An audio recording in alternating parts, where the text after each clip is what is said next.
Perfecto, muchas gracias.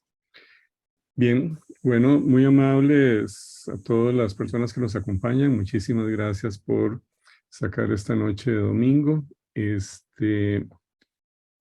Vamos a tener a realizar una revisión de todo lo que ha sido la experiencia de la Escuela de Artes Plásticas en el diseño de valores fiduciarios. Es como titulé la conferencia, pero básicamente estamos hablando de dos partes. Una que comprende el diseño de filatelia, diferentes productos filatélicos, no solo estampillas, sino otros materiales. Y una segunda parte con todo lo que entraría en principio en el tema de numismática, que incluye billetes, monedas, medallas, incluso tarjetas de seguridad y de teléfono. Por eso le di este nombre que es mucho más amplio, para tratar de entender todo el esfuerzo y el proceso como un conjunto. Bien, para las personas que nos acompañan de fuera, vamos a empezar por identificar quiénes somos. Cuando hablamos de Universidad de Costa Rica, nos estamos refiriendo a la Escuela Nacional de Bellas Artes, que se fundó en 1897 por don Tomás Povedano, justo cuando estaba clausurándose la Universidad de Santo Tomás, que fue cerrada en el 88, y junto con otras escuelas que se habían iniciado en Santo Tomás, como la de la Facultad de Derecho, posteriormente, en el año 1940, o sea, vean que bastante tarde, 43 años después, fue lo que tomó volver a reabrir la Universidad de Costa Rica. Y como tal, se incorpora de nuevo la recién nombrada UCR. Luego, en el año 68, es que se pasa la Universidad de Costa Rica a la sede de Rodrigo Facio, que es la que hoy conocemos en el cantón de San Pedro Montes de Oca. Y luego, después de un proceso de importante desarrollo de sedes universitarias a lo largo del país, tenemos que en el 1985 se crea la primera sede de la Universidad de Costa Rica, ubicada en San Ramón. Esto es el oeste de la provincia de Alajuela. En el 2007, en la misma provincia de Alajuela, pero más cerca de San José, al lado casi que en el puro centro de la cabecera de provincia, se conforma lo que se denomina la sede interuniversitaria Alajuela. Es una sede que incluye a las otras universidades públicas que se conforman en lo que se llama CONARE, que es el Consejo Nacional de Rectores. Y después, más recientemente, en el 2015, creamos la carrera de diseño gráfico también en la sede del Atlántico, en Turrialba. Y por último, también logramos consolidar ese esfuerzo en la sede sur, en Golfito, que es la sede más joven, más reciente. Bien, dentro de esta idea general, introductoria, vamos a ver un poquito qué es lo que genera que nosotros iniciemos este proceso. ¿Por qué? Porque si bien es cierto, desde el siglo XIX, a raíz de la independencia, ya se empezaba a trabajar en el diseño de valores. Aquí tenemos tres hitos importantes. La primera moneda en el 1825, la creación de la primera, de la casa formalmente de moneda en el 28, y después en 1949 es que se cierra esa casa conocida como el Cuño. O sea que Costa Rica perdió la capacidad de producir moneda hace ya bastante tiempo. Em, y como algunos de ustedes sabrán, por la experiencia en sus propios países, las casas de moneda fueron las que dieron pie en muchos lugares a empresas más complejas, más amplias, donde también se imprimen billetes, papel moneda y otros productos de seguridad. No fue así en Costa Rica. En Costa Rica la imprenta no estuvo nunca vinculada a la casa de moneda. La imprenta llega igual, tardíamente, eh, a Costa Rica, cuando ya la mayoría de los países de la región tenían su propia imprenta, incluso desde bastantes años atrás. Hablemos de Guatemala, hablemos de El Salvador, por ejemplo. Es en el 830 que entra como una imprenta privada, Imprenta La Paz. El episodio de cómo se consolida o se establece la imprenta nacional es un episodio de naturaleza político a raíz de la guerra de la Liga, que Braulio Carrillo le decomisa la imprenta a su principal opositor en ese momento, don Joaquín Bernardo Calvo, eh, que era la imprenta La Merced. Este, para esa época no se producían billetes en el país, pero lo que es importante que sí ya para el año, los años 50 y tantos, 58, si no me equivoco, ya empiezan a aparecer los primeros billetes, pero importados, si no me equivoco, por don Juan Rafael Mora.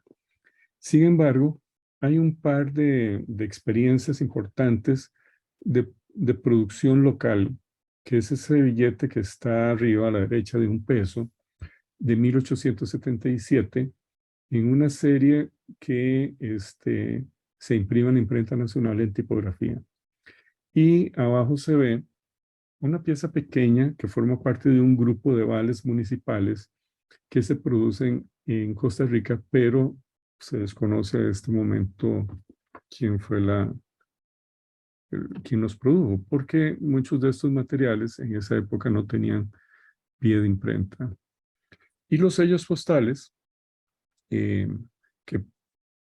teóricamente pudieron haber sido procesados en la imprenta nacional, en el año 863 se produce la primera emisión importada del American Banknote.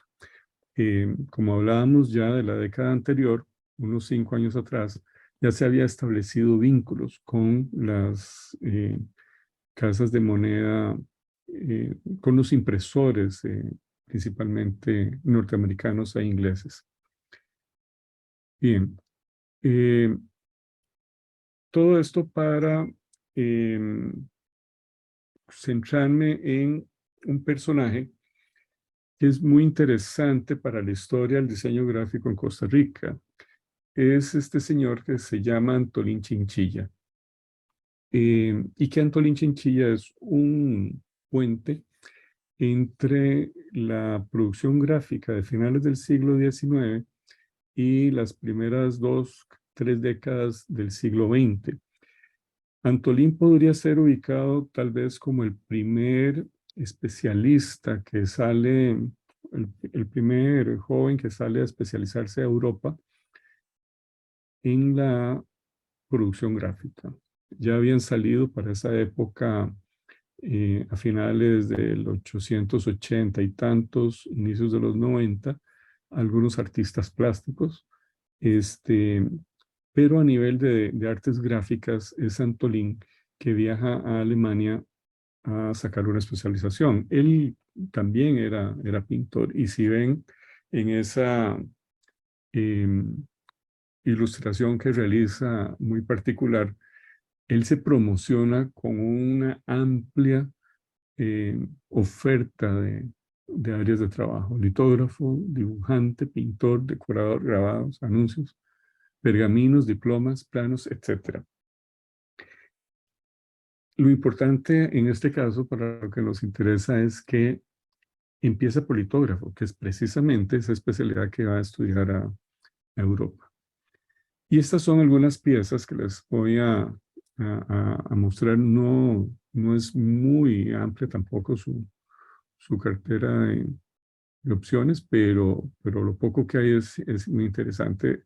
Esta pieza es el reverso de una tarjeta reporteada, este, que se usaba en esa época.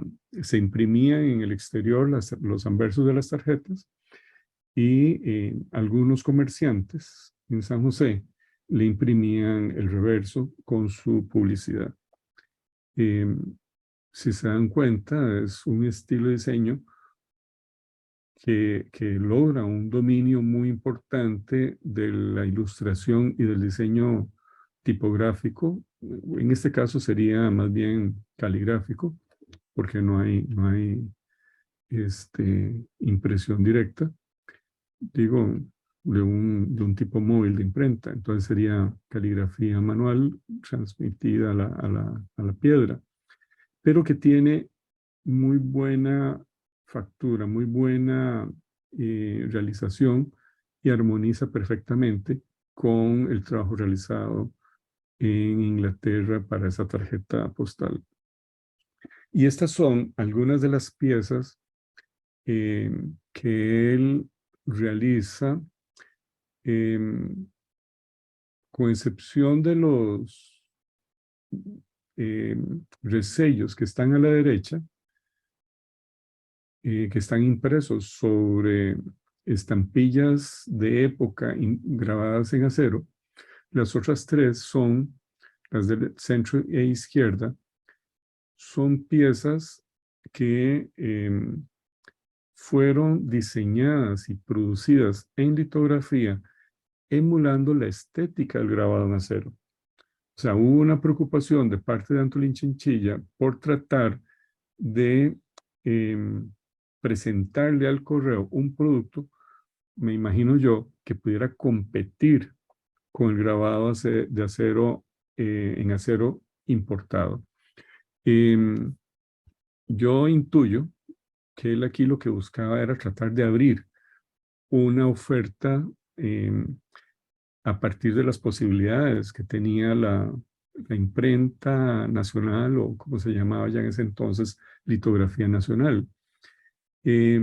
¿Pudo él mejorar esto? Pues yo creo que aquí con tres piezas, con la del café, que fue la primera, donde se ve muchas limitaciones, principalmente de impresión.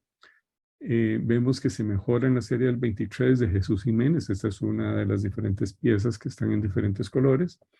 Igual la de la serie de Olímpicos del 24, donde el trabajo de recreación de las líneas que conforman el dibujo, la tipografía y las tramas, es mucho más preciso que la del café, que la del 21. Vemos cómo ya ahí él ha logrado resolver algunos problemas técnicos que permiten emular bastante la técnica del grabado. Pues decir que bastante es algo muy relativo, pero se ve que hay un esfuerzo eh, bastante grande. Esa es una serie compuesta por otras dos piezas. Vamos a seguir. Porque voy a apurar un poquito porque la presentación puede hacerse un poco extensa. Así que entonces vemos que la imprenta nacional literalmente dejó de trabajar con este tipo de productos después de que Antolín ya no hizo nada más. Y al día de hoy no se producen documentos de seguridad más que las papeletas electorales del Tribunal Supremo de Elecciones. Bien, vamos entonces a ver cuáles son los antecedentes de diseño filatélico en la Escuela de Artes Plásticas. De esa misma época en que vimos las obras de Antolín Chinchilla, está arriba a la izquierda una primera estampilla de don Tomás Podano, como les dije antes, el fundador de la Academia Nacional de Bellas Artes, que para ese momento todavía don Podano estaba activo. Don Podano deja de dirigir la academia, creo que es en el año 36 o 38, y ya cuando se inaugura la universidad en el 40, lo asume otra persona. La pieza del 88 de Rudy Espinosa, es ya bastante tiempo después, y yo tuve la oportunidad de diseñar un par de estampillas en el 88 y en el 91.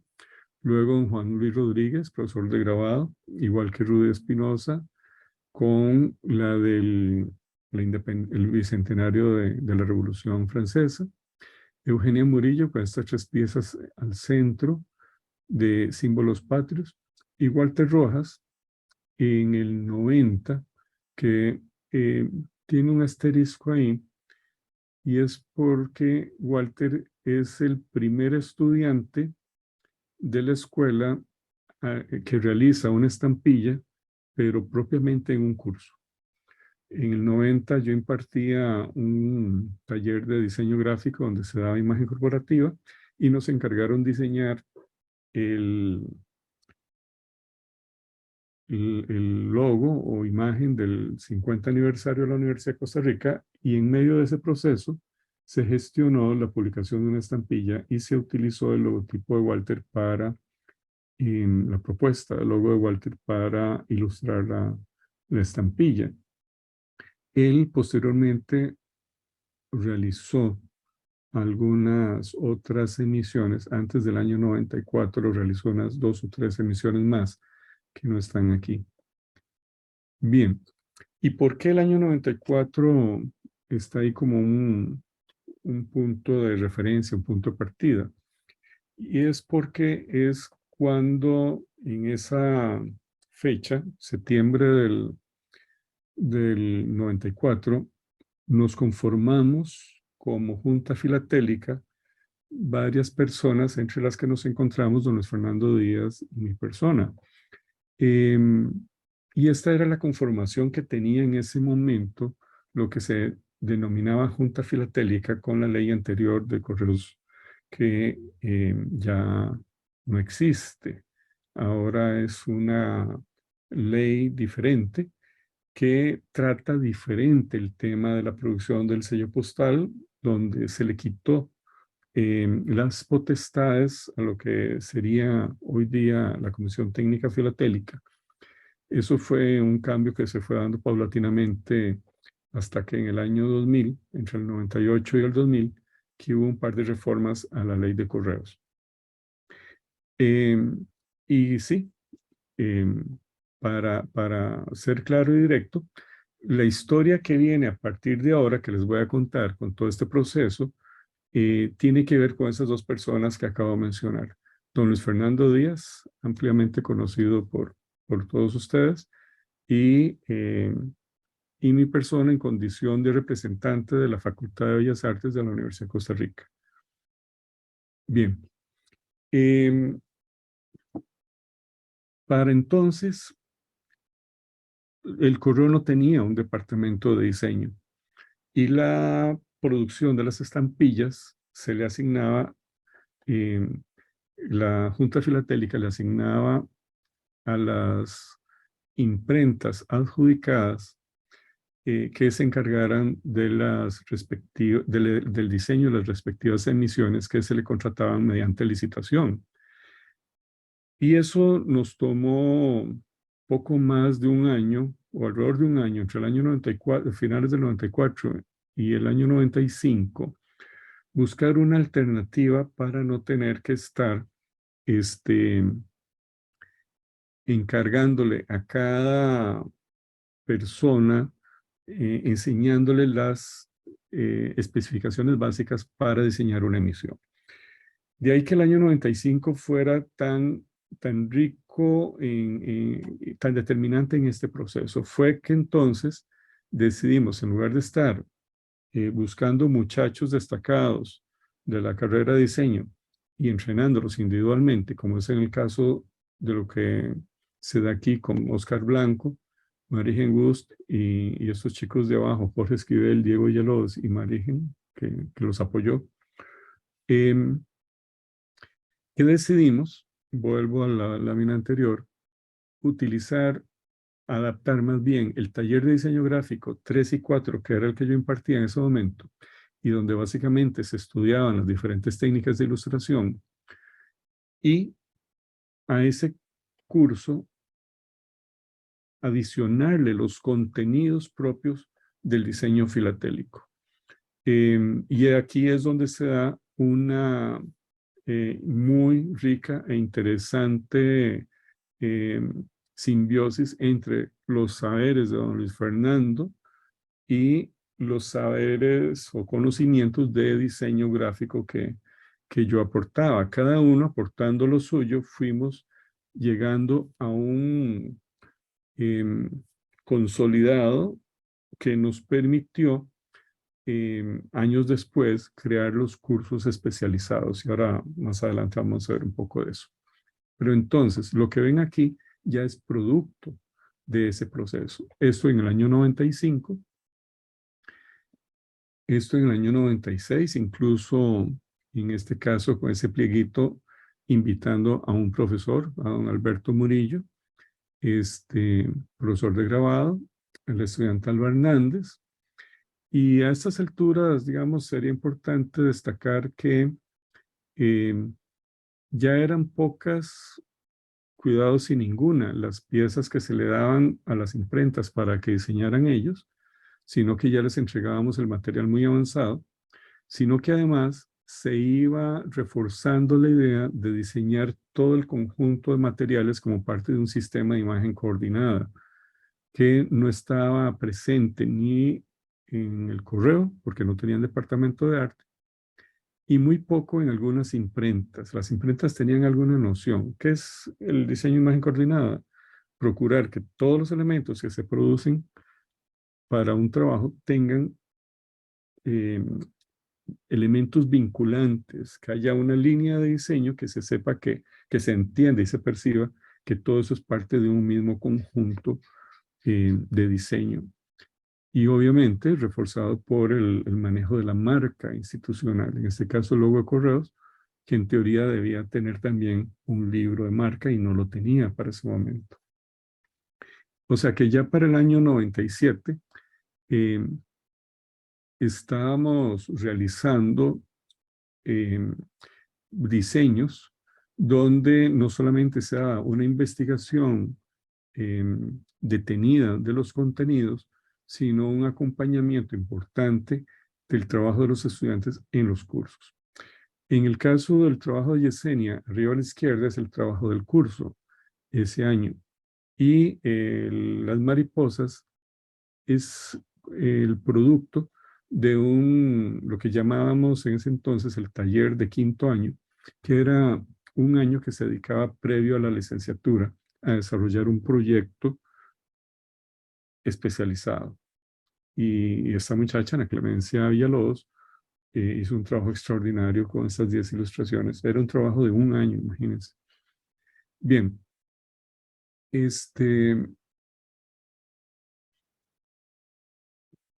aquí tenemos algo que ya para el año 98 resulta muy interesante, que es que el tema del curso ya no era un tema sacado o seleccionado al azar. En, en, los, en el curso anterior todos los estudiantes trabajaban en el mismo tema, pero el tema apareció, simplemente era un tema más que se solicitaba al correo. Sin embargo, aquí en el 98 optamos por realizar algo diferente y fue procurar mantenernos dentro de la temática de la serie America Upaya.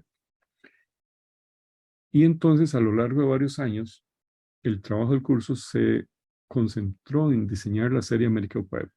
¿Cuál era el interés en esa serie? Uno, que nos permitiera trabajar una temática un poquito más concentrada para tener puntos de comparación que que ya de por sí era una temática en sí misma como investigación filatélica, sino que además, en la mayoría de los casos, se partía de la base de diseñar los dos valores que la norma establece, que por lo general es un porte básico y un porte al exterior.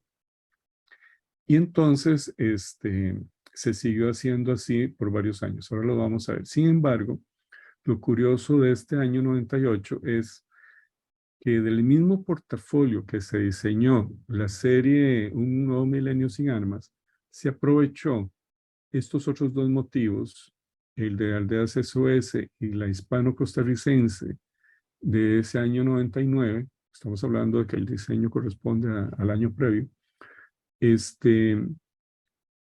se aprovecharon esos diseños. O sea que esos otros dos sobres, el de en medio y el de abajo, originalmente habían sido diseñados para un nuevo milenio sin armas. Nada más destacar que este de abajo es un sobre que se resolvió hacerlo interopostal o reporteado. Eso aquí. Ok. Bien. Ese año 98 además tuvo una experiencia muy enriquecedora que fue que eh, impulsamos el primer proyecto de licenciatura. Si bien es cierto, el trabajo de Ana Grace tenía una complejidad tal, en esa época eran dos proyectos diferentes. El quinto año era previo a la licenciatura. Y este con Ana Grace Jiménez, Maricruz García, Diego Villalobos, fue el primer proyecto de licenciatura realizado en la escuela con Filatelia. Fue una emisión grabada en acero en Colombia y estaba compuesto por una hojita souvenir y las 4 piezas que ven en el sobre blanco. Volvemos en el 99 a América UPAEP, en este caso campaña contra el SIDA. 2000 con Alberto González y la serie de especies endémicas. En el 2001, lo mismo, serie América UPAEP, en este caso educación y analfabetismo. Pero aquí hago un énfasis, quiero destacar un detalle, que es que a lo largo de la presentación van a ver algunos textos o pies de grabado en amarillo. Y es que todos esos materiales tendrían relación con el tema de la accesibilidad para personas con discapacidad visual.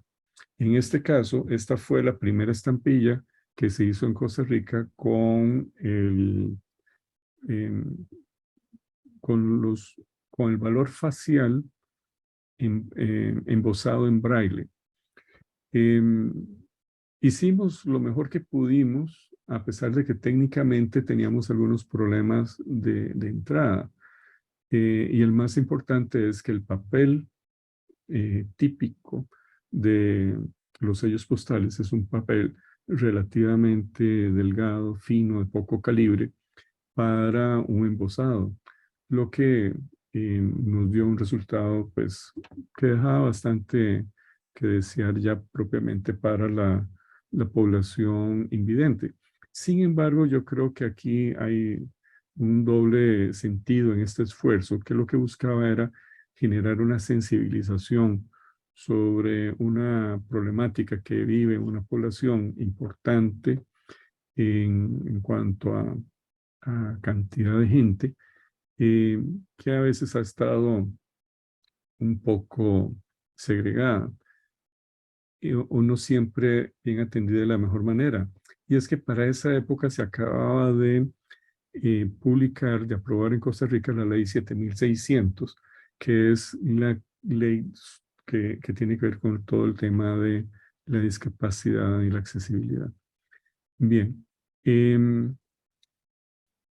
seguimos con la serie América UPAEP, Flora y Fauna Autóctona de Gustavo Solís, donde también se puede tal vez, depende de la resolución de pantalla, apreciar por ahí los embosados, pero muy leves.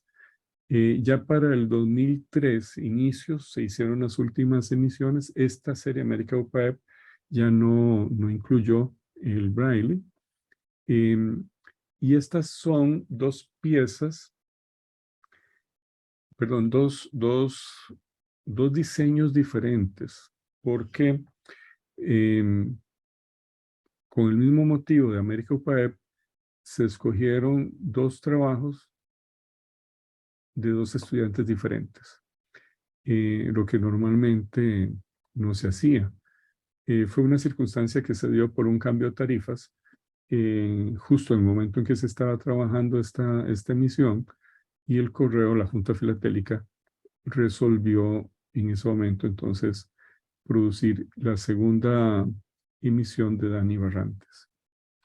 Bien, por una cuestión de cronología, es importante mencionar que para este año, el 2007, es cuando eh, decidimos, aprovechando una circunstancia de que la Escuela de Artes Plásticas estaba en un proceso de revisión curricular, eh, planteamos la posibilidad y se aprovechó el momento para diseñar y en efecto se aprobó la creación de 2 cursos nuevos de carácter optativo para el plan de estudios de la escuela.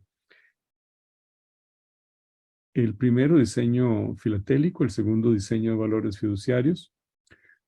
Ambos son cursos que se pueden llevar en la escuela por estudiantes no solo de la especialidad de diseño gráfico. Por eso es que en algunos casos a veces vemos estudiantes de otras especialidades participando del proceso. Y entonces era un gesto que le permitimos un poco por el perfil de la escuela nuestra para que los estudiantes de otras especialidades se entusiasmaran y vieran que dio bastante buenos resultados.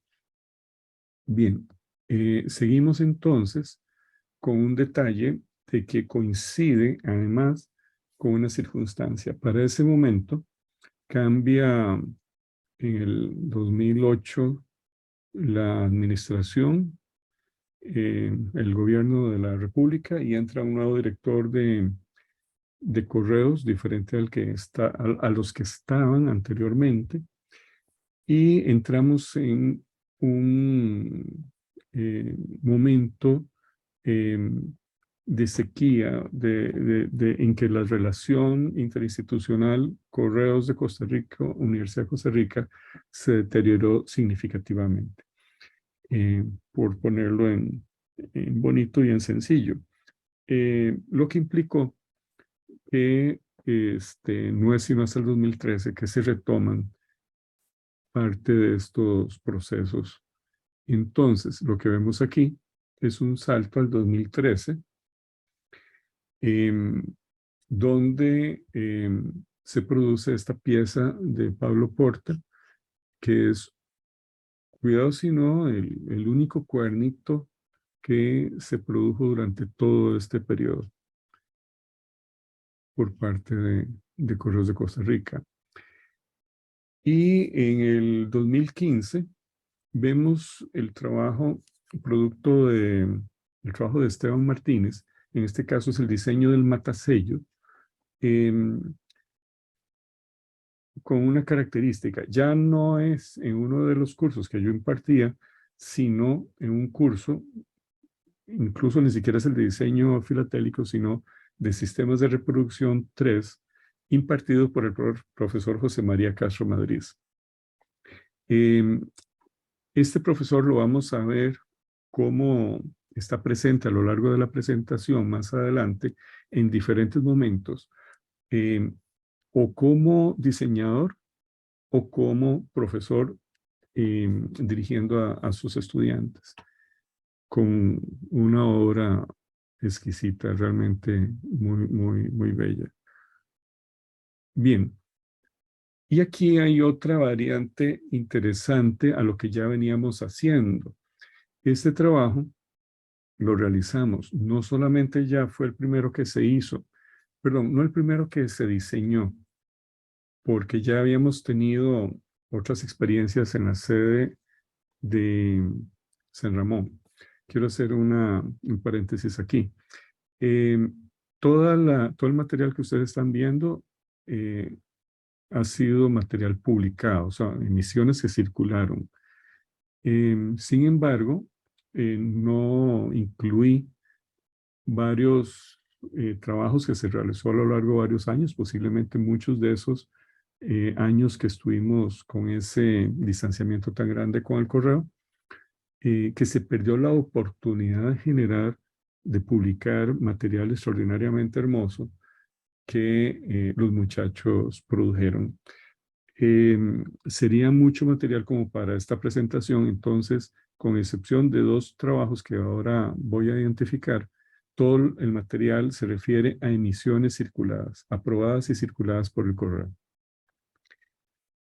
Bien, y en este caso, esta es la primera diseñada en una sede regional que se llegó a circular, pero a la vez en un trabajo eh, realizado a cuatro manos entre dos profesores, entre el profesor Manfred Parra y mi persona, porque se realizó en dos cursos diferentes que se organizó de manera simultáneamente para realizar un trabajo de entrenamiento del profesor Parra.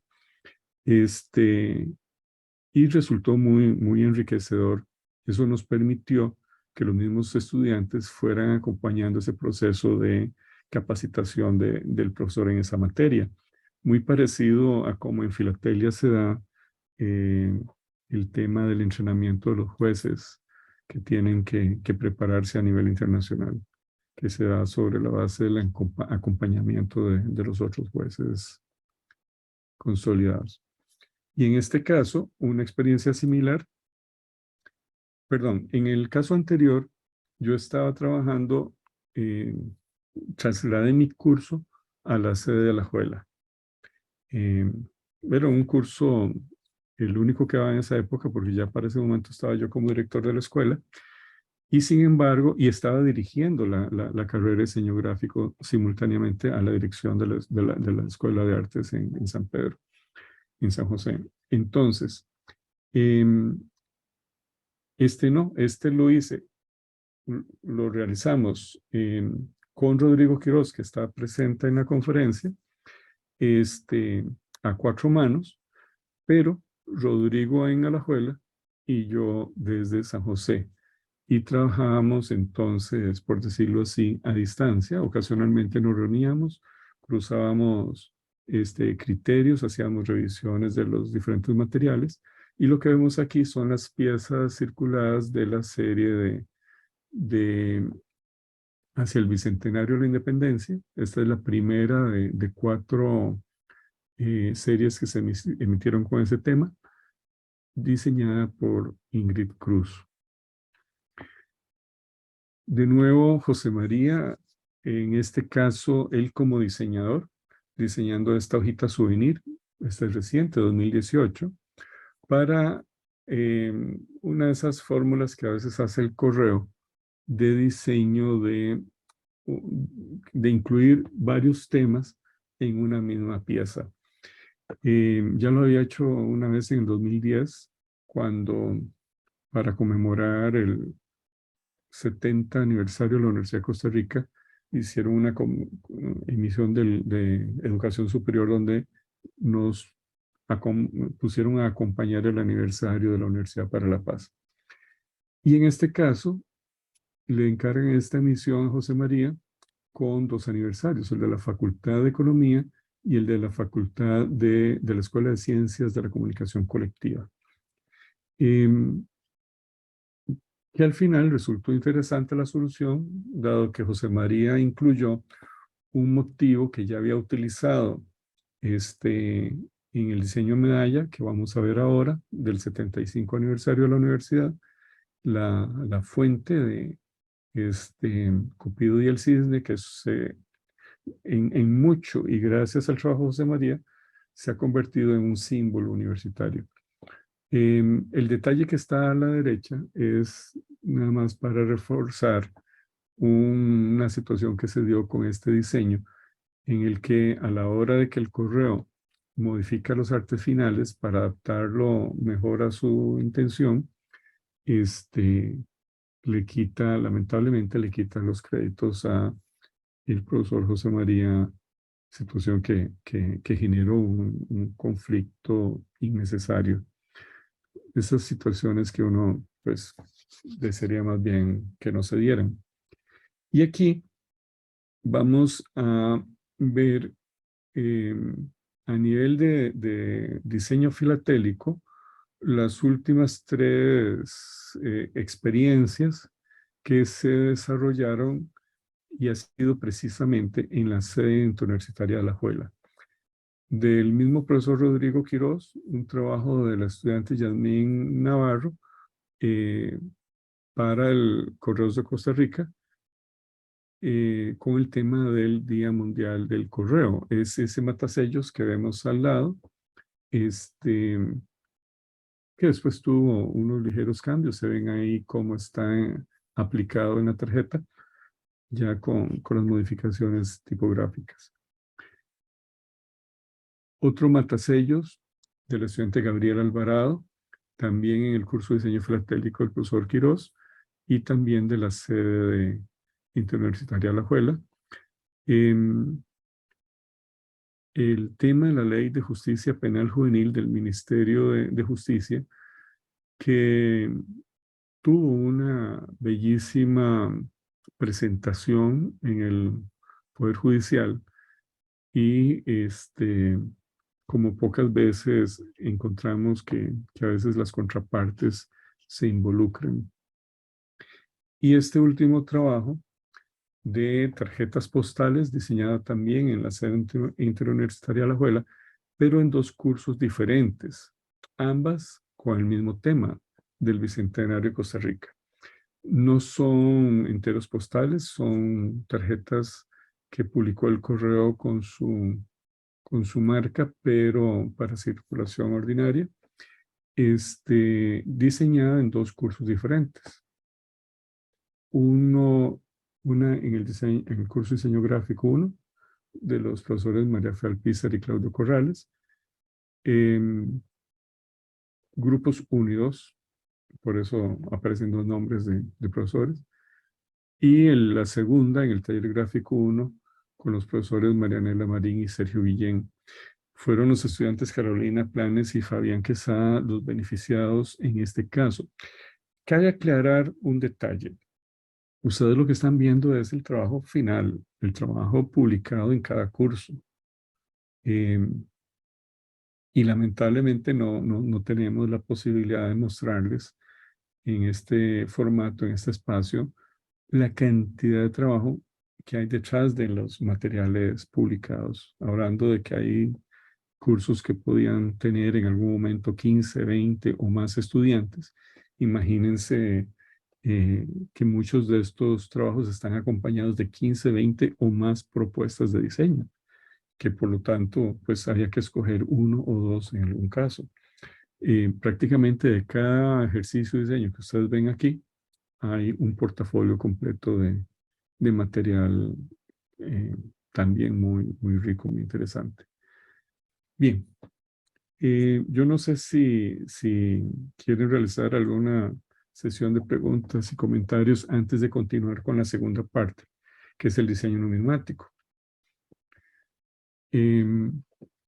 Pero bueno, voy a tratar esta parte es un poquito más concisa. Si gustan, tomen nota y luego entonces abrimos el espacio de preguntas. ¿Por qué diseño numismático? Tiene que ver con esto que está acá. Estábamos en la Junta Filatélica cuando en el año 96 el compañero representante del Banco Central, don Mario Rodríguez, nos comparte de una manera muy alegre el que acababan de circular ese día las monedas de este nuevo cono monetario. Nuevo, entre comillas, ¿verdad? Estamos hablando del año 96. Para ese momento lo que existía era un popurrí de diferentes tipos de monedas producidas por diferentes casas en diferentes países, con diferentes tamaños y materiales. Entonces, tener este cono monetario completo realmente era un hito que no se daba desde hacía bastante tiempo. Y por ende implicaba la sustitución de todo lo que existía de las monedas, como llamamos nosotros, plateadas, que circulaban hasta ese momento, y que posteriormente se le suma a este cono la moneda de 500 colones. Y bueno, ¿qué tiene que ver esto con lo que estábamos haciendo? Resulta que don Mario sabía que para ese momento el Banco Central estaba preparando dos carteles de licitación para producir los billetes de 2.000 y 10.000 colones nuevos, o sea, que eran denominaciones que no existían hasta esa fecha en en el Banco Central de Costa Rica. Y entonces me invita a hacerle una presentación a la gente del Banco Central sobre el diseño de billetes, partiendo un poco de la experiencia que ya él conocía, que habíamos acumulado en la Escuela de Artes Plásticas, después de que para ese momento poco más de 2 años de trabajo. Entonces, estas son las piezas que existían y estaban circulando para ese momento. Incluso las monedas sacan de circulación algunos billetes que no vemos acá. Sacan de circulación el billete de 50 colones y el de 100 colones. Y quedan estos tres billetes. Tres billetes que formaban parte, no eran de una misma familia. Si se dan cuenta, el de 500 colones y el de 1.000 colones sí obedece más bien, más a un mismo estilo de diseño que corresponde a la serie anterior que estuvo vigente. Y el de 5.000 colones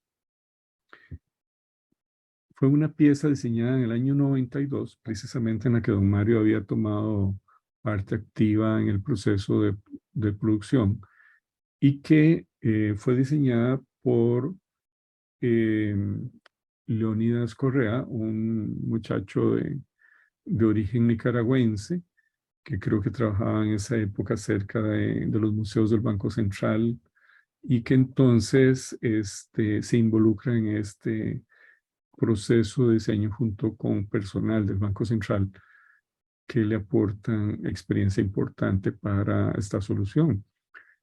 Pero lo que es interesante es que, o lo que hay que destacar es que no formaba parte de la familia anterior.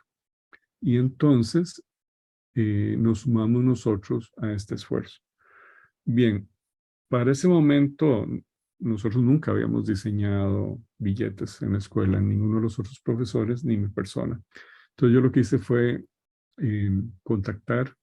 irme a Europa y contactar a un par de diseñadores muy reconocidos, señor Roger Font, que aparece ahí en las fotos, diseñador de billetes de Francia, de la Unión Soviética, de Suiza, el suizo, radicado en Ginebra, y a Liu Kluk, que fue el diseñador del euro, el diseñador de las monedas del euro, que tuvo la amabilidad de recibirme en su oficina en Bélgica, cuando todavía no se habían emitido sus diseños, pero ya estaban aprobados. Y bueno, la nota que hay en amarillo para el tema de la accesibilidad eh, tiene que ver con que para ese momento ya nosotros nos preocupamos por entender cómo era la problemática de las personas ciegas con el tema del billete y de la moneda, pero lamentablemente teníamos una condición que no nos permitía explorar las opciones que utilizamos posteriormente, que era que los billetes que íbamos a diseñar tenían que ser exactamente del mismo tamaño que los otros tres que ya vimos anteriormente, ¿verdad? De estos. O sea, no podía modificarse el tamaño, todo lo demás sí. Y entonces surge de parte del trabajo con los estudiantes esta propuesta del estudiante Marco Morales, que fue una de las mejores logradas, hubo varias, muy buenas. Bueno, en la lámina anterior vimos, voy a ponerla aquí porque no hubo chance de meter mucho material. Este trabajo que estoy señalando acá de Douglas Campos, el superior, era un diseño extraordinariamente hermoso con un juego de ilustración fotográfica e intervención digital muy bien logrado, mientras que Silvia Lizano trabajó estos peces que están acá eh, con técnicas tradicionales, con lápiz sobre papel. Y en el caso de Manuel Méndez abajo es un trabajo de fotocomposición, manipulación digital de fotografía con ilustración eh, digital. No fueron los únicos, es un grupo muy grande y este fue el que se destacó para la fórmula de 2000 colones. Y este otro es el resultado. Vemos que hay una distancia muy grande en el acabado entre, voy a regresarme, entre esto y esto, por dos razones. Uno, porque si se dieron cuenta de entrada, hubo un cambio en el personaje. Ya no es don Anastasio Alfaro, sino repitió el Banco Central con don Clorito Picado, don Clodomiro. Nosotros cariñosamente le decimos don Clorito. Un científico costarricense que es el que desarrolló toda esta investigación de los sueros antiofídicos. Y sin embargo, ya él había estado en otros billetes anteriores. Don Anastasio Alfaro no, por eso nos extrañó el cambio. Pero la otra razón complicada es que no, en este caso, la casa impresora no logró alcanzar los rasgos del diseño de Marco Morales. Los elementos compositivamente están ahí, muy parecidos, pero le perdió mucho del manejo de luces y sombras, la dominancia que tenía, vuelvo otra vez, el personaje tenía una presencia que iba a morir en los extremos superior e inferior de del formato del billete. En fin, un contraste de colores que no logró la casa impresora. Y así sucedió con la otra fórmula, la de 10.000 colones. Vemos aquí una propuesta del mismo estudiante de Marcos, porque se trabajaron eh, diseños, eh, ambos diseños se seleccionaban de un mismo diseñador para que no hubiesen diferencias importantes. Y en este caso con Carmen Lira en el personaje. Y vemos cómo terminó resultando cambiando el personaje por doña Emma Gamboa, otra educadora. Bien, y sí, hay una diferencia muy grande entre la propuesta original y el resultado. Sin embargo, a nosotros nos excluyó el Banco Central de la etapa de impresión, de arte e impresión en la casa impresora, cosa que le habíamos solicitado como parte del vínculo que establecimos de la cooperación para poder aprender esos procesos técnicos que no existen en Costa Rica. O sea, hay que eh, aclarar esto. En Costa Rica, al día de hoy, no hay una casa impresora que trabaje con grabado en acero en este tipo de producto. Y yo creo que en ningún otro. Este, y entonces tuvimos que eh, apechugar con la situación y el Banco Central aceptar este trabajo, que posiblemente no lo hubiéramos aceptado si hubiéramos tenido participación en el proceso de producción. Bien, en el 2006, producto de la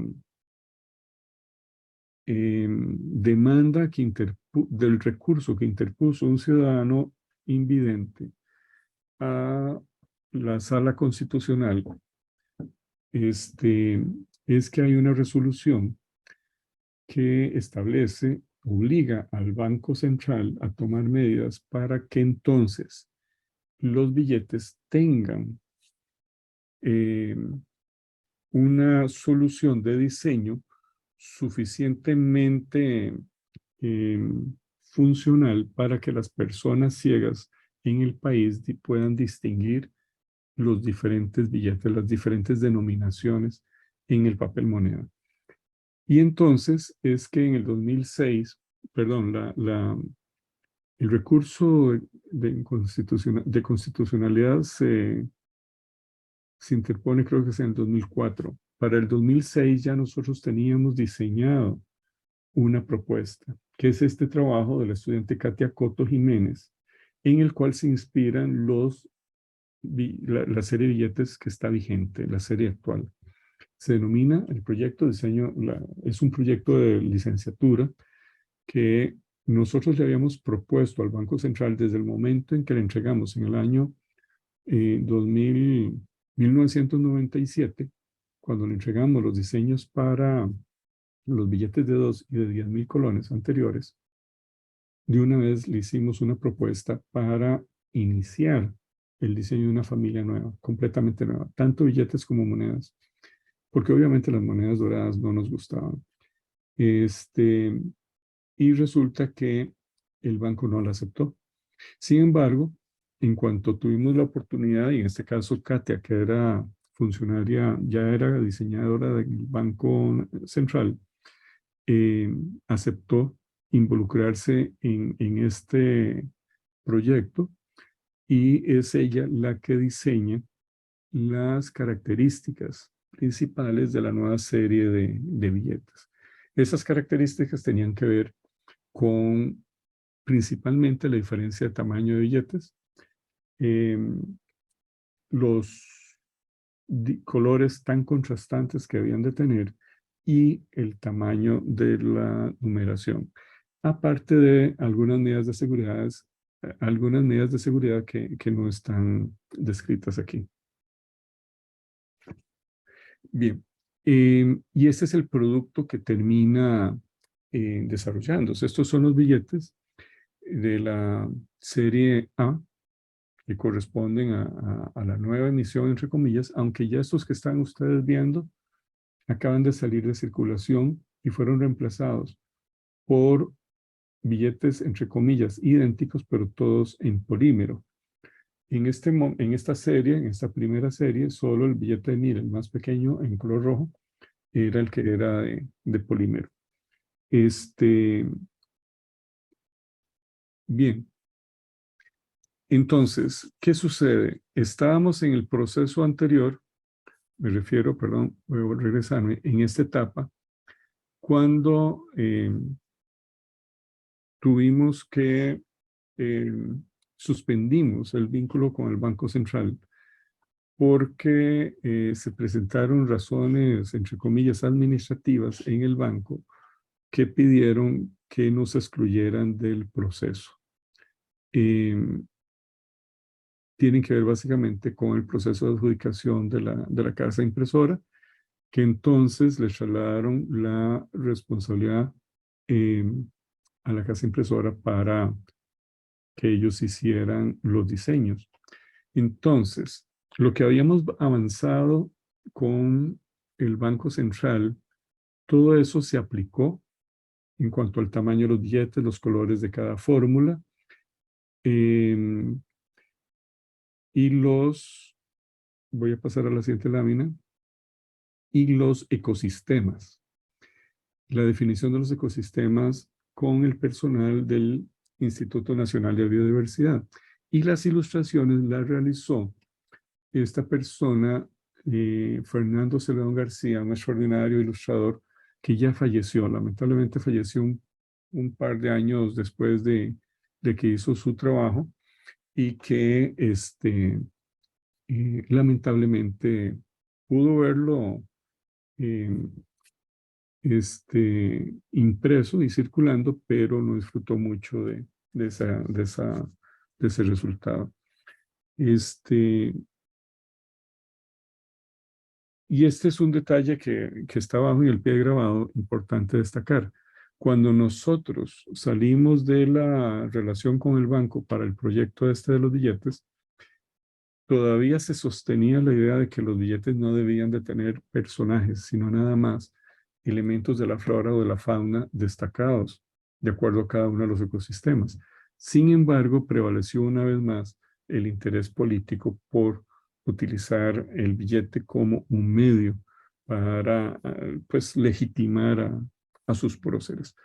De toda la propuesta de próceres, lo más relevante, podría decir en este caso, es la inclusión en esta serie, sí, de Carmen Lira, que había sido excluida de la emisión anterior por razones políticas y que en este caso, pues, el banco se atrevió a incluirla, la había excluido originalmente por comunista, y aquí la incluyen no por dirigente social, que lo fue y muy importante, sino por escritora.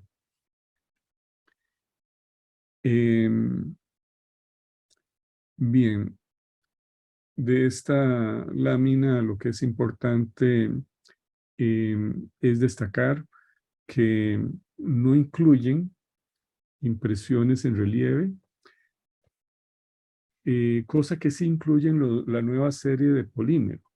Todos estos billetes ahora están en polímero. Y estos polímeros recientes sí están trayendo marcas parecidas al braille, son unas marcas de puntos en relieve. Sin embargo, es como redundante porque ya el sistema de diferenciación de tamaños buscaba ayudarle a la persona ciega a identificar cada uno de los tamaños, y vamos a ver más adelante una herramienta que diseñamos para poder hacer un uso preciso, exacto, de cada uno de los billetes. Entonces vemos que no solamente podría ser innecesario el, el grabado en relieve en el polímero, sobre todo y porque el polímero se comporta parecido al papel de algodón, en el sentido de que no conserva el relieve suficientemente, eh, en el tiempo suficiente como para que aguante a toda su vida útil. Estas son algunos rasgos físicos de la serie propuesta, del proyecto propuesto por Katia, que tenía que ver con los diferentes tamaños. Donde de 20.000 colones, que está aquí con un asterisco en la parte superior, eh, es el que tiene la medida que tenían los billetes anteriores. O sea que de los billetes anteriores solamente se aumentó en una fórmula más, en un billete más, incrementó su tamaño. Todo esto fue considerado en el proceso, incluyendo procurar que los ciudadanos no tuvieran que modificar sus billeteras, que no tuvieran que deshacerse de sus billeteras viejas para manejar estos billetes. Cabe señalar que al día de hoy el billete de 50.000 colones lamentablemente lo sacaron de circulación, que era un billete bello, bello.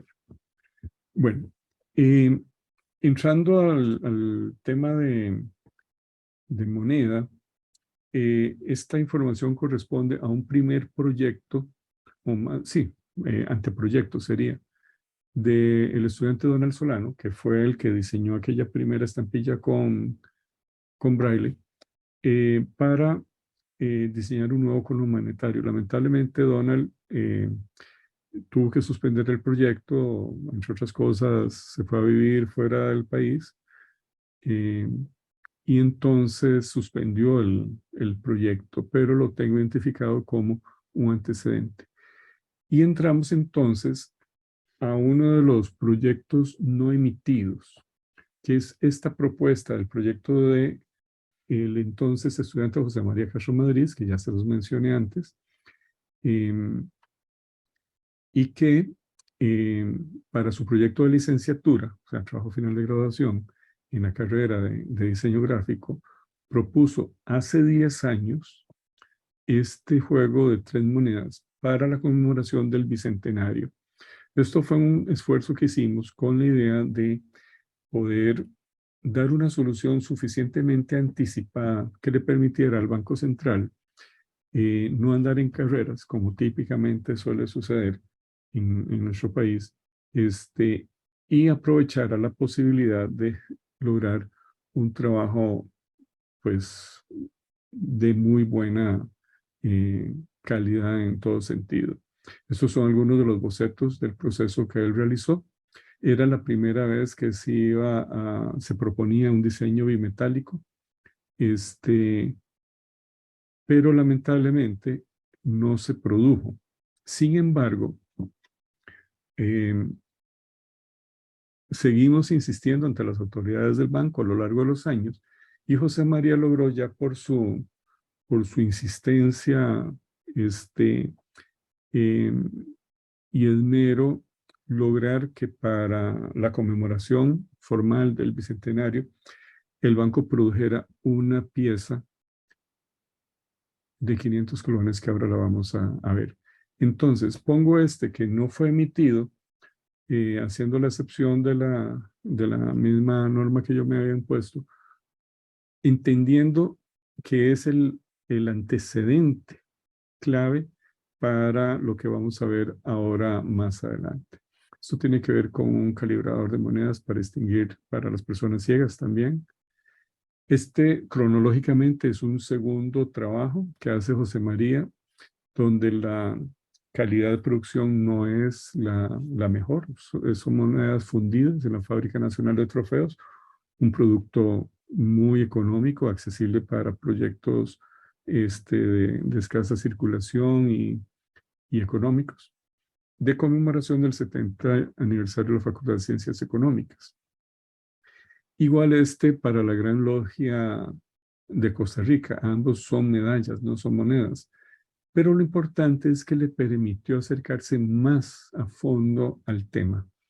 Y de ahí llegamos a este trabajo, que sí se ejecutó, bueno, los dos anteriores también, pero sí se produjo y se produjo en muy buena calidad. Se produjo en la Casa de Moneda de México, en San Luis, Potosí.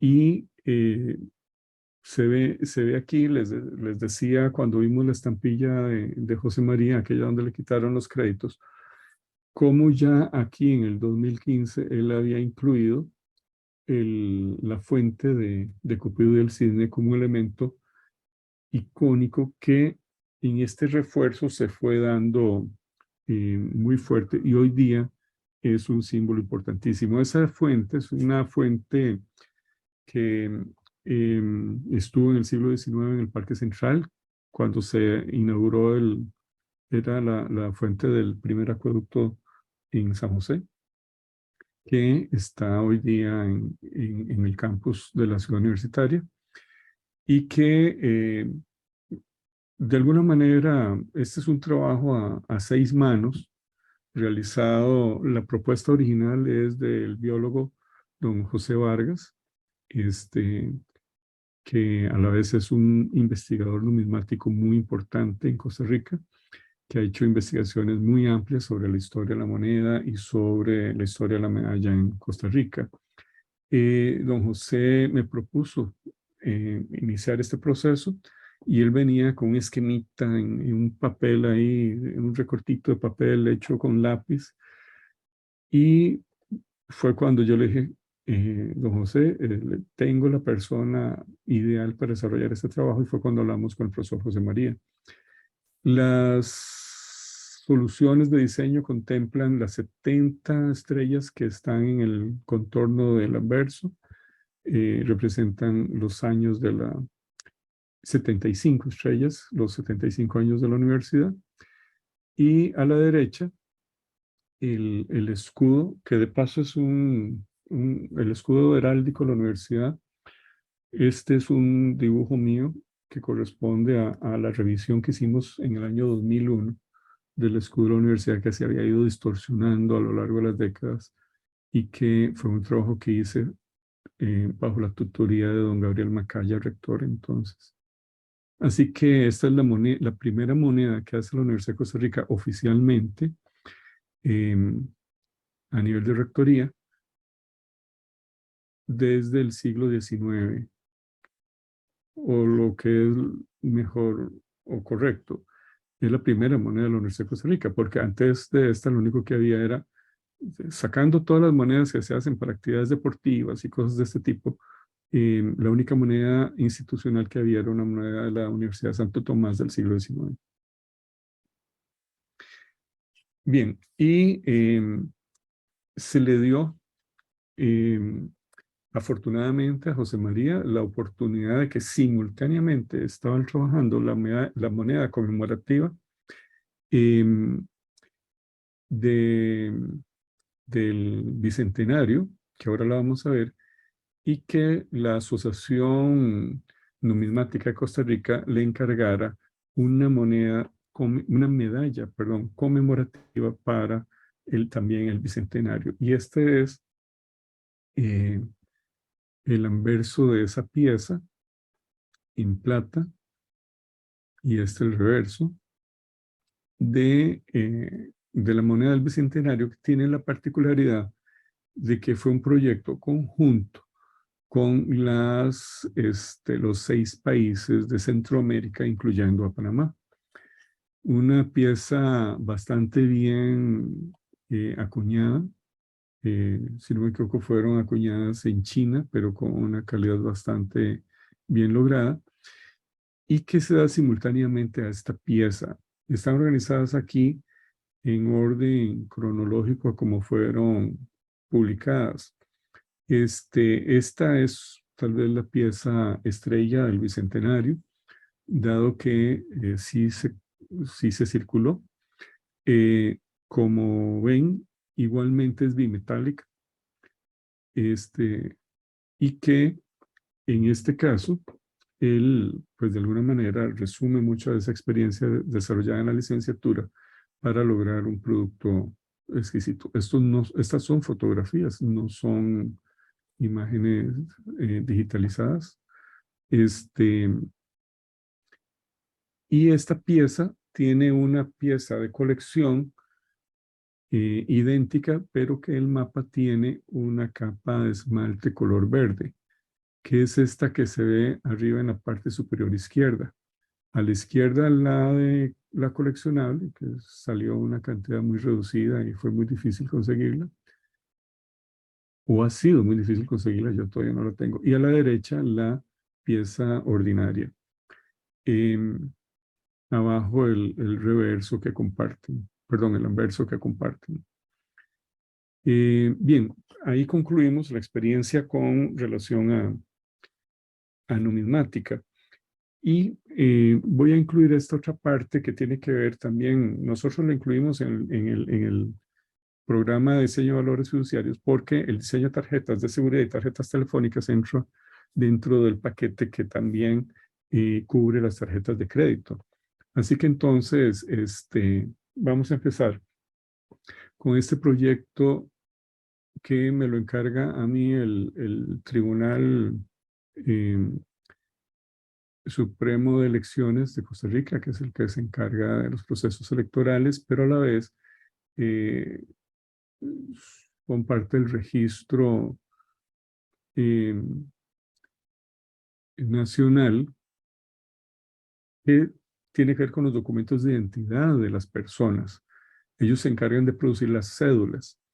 Y entonces se dio en el 99 que me contrataron la cédula para niños, o sea, lo que se llama la tarjeta de identificación de menores de edad. Y las 2 piezas de la izquierda son los bocetos y las 2 piezas de la derecha son las piezas ya producidas, circuladas.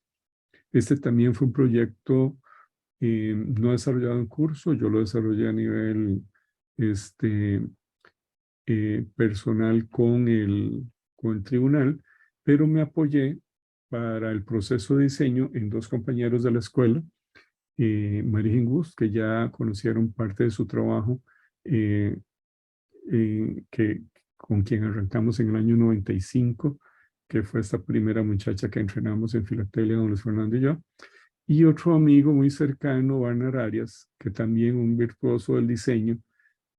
Ambos me colaboraron porque, de acuerdo a lo que indica aquí la nota, perdón, la nota al pie de grabado, eh, hubo que generar una metodología donde le presentamos a los magistrados del tribunal que iban a tomar la decisión de qué diseño escoger y publicar.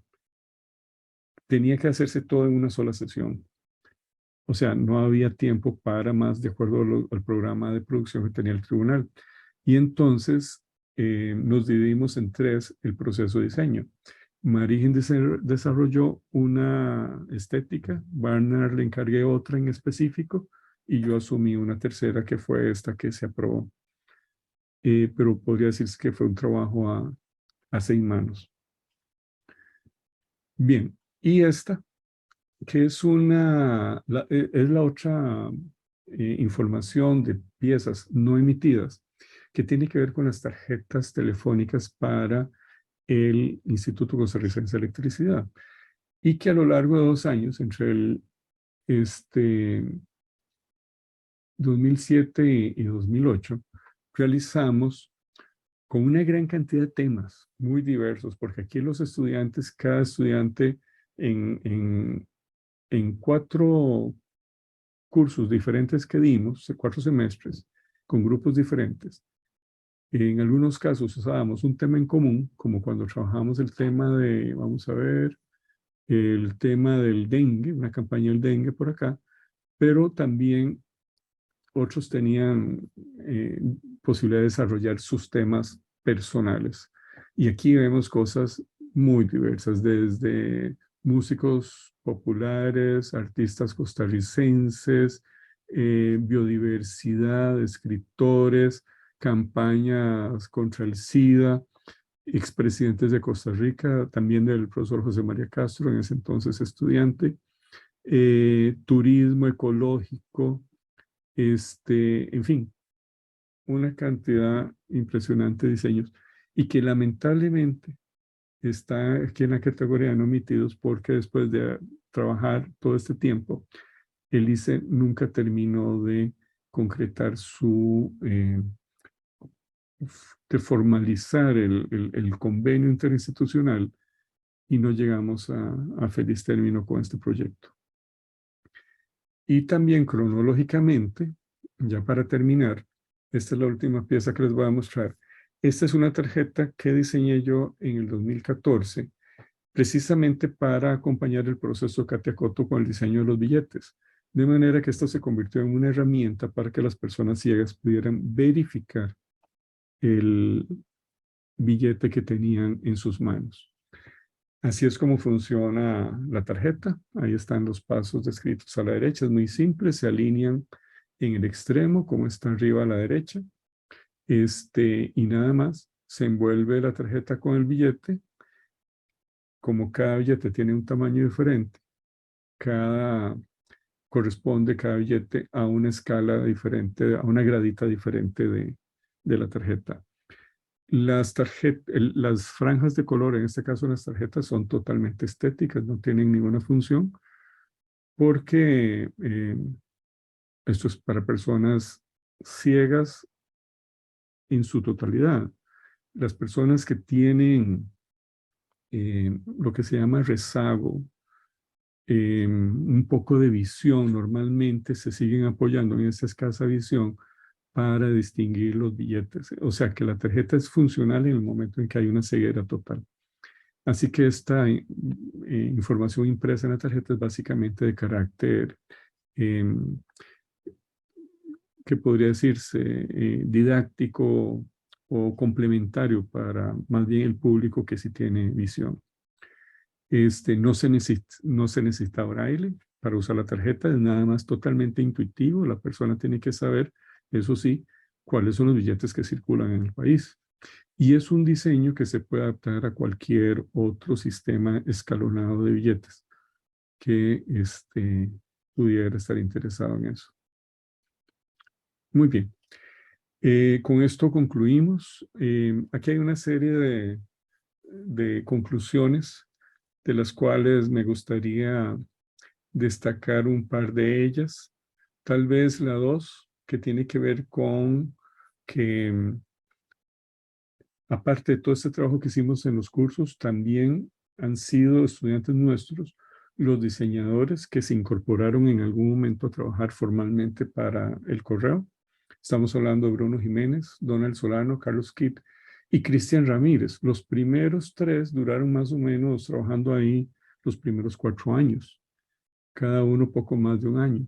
Y sin embargo, Cristian es el que desde entonces viene trabajando y a estas alturas, pues es el diseñador más consolidado del país en esta materia. Luego, el trabajo interinstitucional que se dio en ambos temas entre Correos de Costa Rica, Banco Central, la UCR y más tardíamente con el Patronato Nacional de Ciegos. Es una de las conclusiones y experiencias importantes que nos lleva a pensar en que este trabajo de vinculación en el punto 8 con la ley 7600 ha sido todo un éxito y es hoy día pues el área en que más me concentro ya en mi condición de pensionado de la universidad. Estoy trabajando, retomando estos temas de diseño para la ceguera. ¿Por qué? En una especialización que tiene que ver con artes visuales. Pues porque somos las personas que mejor sabemos, en teoría, ¿verdad? Por nuestra especialidad, de cómo optimizar la construcción del mensaje gráfico para que las personas que tienen diversos niveles de dificultad, grados de dificultad en la visión, pues podamos formar jóvenes especialistas en esa área. Y de ahí que en este caso aquí hay una enumeración de los contenidos que aportan estos programas de estudio diferentes a los cursos tradicionales que ya estaban en la escuela y que tiene que ver mucho con lo específico de la materia. Eh, el trabajar con documentos de seguridad, trabajar con el pequeño formato, el trabajar con culturas tan particulares como la cultura filatélica y la cultura numismática. Hizo de estos cursos muy particulares que van más allá de esa misma materia. Digo, les da a los estudiantes los recursos necesarios para entender todo lo que es documentos de seguridad y el pequeño formato que lo hace tan particular. Y bueno, aquí un pequeño eh, gesto de incluir algo que nos resultó muy interesante cuando años atrás, Crónica Filatélica, que en paz descanse, tuvo la consideración de publicar un artículo, una entrevista que nos hicieron sobre el trabajo realizado en la universidad con esta temática. Precisamente al inicio, antes de iniciar la conferencia, hablábamos con algunos compañeros, como Alfonso Molina y varios más, este, lo particular de que toda esta experiencia se desarrollara en la universidad, dado que no es lo usual, no es lo común. La mayoría de los países que han contado con casas de moneda y empresas de documentos de seguridad forman a sus especialistas en sus propios talleres y de manera muy celosa, porque mucho de esto tiene que ver además con medidas de seguridad que se venden como características de los diferentes productos que forman parte de secretos industriales muy cotizados. Y son pocos los países que tienen, las universidades en el mundo que tienen algunos contenidos de estas materias en sus cursos. Así que, pues ahí no queda más que agradecerle el gesto a los amigos españoles que participaron en esta entrevista, especialmente a Alonso Mayo, que tuvo mucho interés en publicarlo. Y bueno, hablando ya de agradecimientos, no queda más que extender ese reconocimiento a todas esas personas que de una u otra manera han ido teniendo mucho o no tanto, pero han sido importantes y claves en este proceso. Y una vez más, destaco desde entonces intensa colaboración que hemos tenido don Luis Fernando y yo en este proceso de formar estudiantes, cosa que no es fácil. Un buen filatelista no necesariamente es un buen docente, lo mismo que un buen diseñador no necesariamente es un buen docente. Y en este caso, pues logramos, don Luis Fernando y yo, construir una relación que nos permitió seguir atendiendo al día de hoy, porque lo importante es que, como vieron, eh, seguimos apoyando a los profesores que siguen dando estos cursos en la universidad. Y por supuesto agradecer a todos los estudiantes que han sido parte de esta experiencia. Em, Hay algunos materiales complementarios en esta presentación. Está la bibliografía, obviamente. em, y con esto cierro, porque aparte tenía el proceso paso a paso de cómo se dio toda la negociación con el Banco Central para los billetes, pero eso era básicamente materia de otro momento. Así que con esto concluyo y muchísimas gracias por su atención. Quedo a la disposición de los que quieran realizar preguntas o comentarios, a pesar del abuso del tiempo que me he tomado.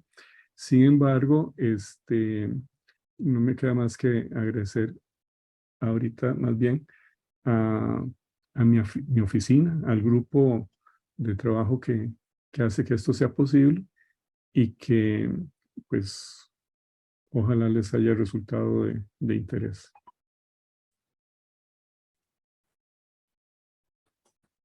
Muchas gracias, Eric, por tu charla. Ahora pasamos a la parte de preguntas y respuestas. Ya saben, si tienen alguna, levanten su manito. Por mientras aparecen las preguntas. Eric, yo tengo una. Primero, felicidades por la charla. Con todos estos diseños de las estampillas en Costa Rica, todos los bocetos que supongo que deben de existir o que se hicieron para llegar al producto final, ¿eso lo tiene el artista o eso se le tiene que pasar después a correos? Bien, no existe un procedimiento muy claro al respecto, eh, o más bien único, porque estamos hablando de diferentes momentos históricos que se tenía diferentes procesos, ¿verdad? Podemos hablar de tres etapas.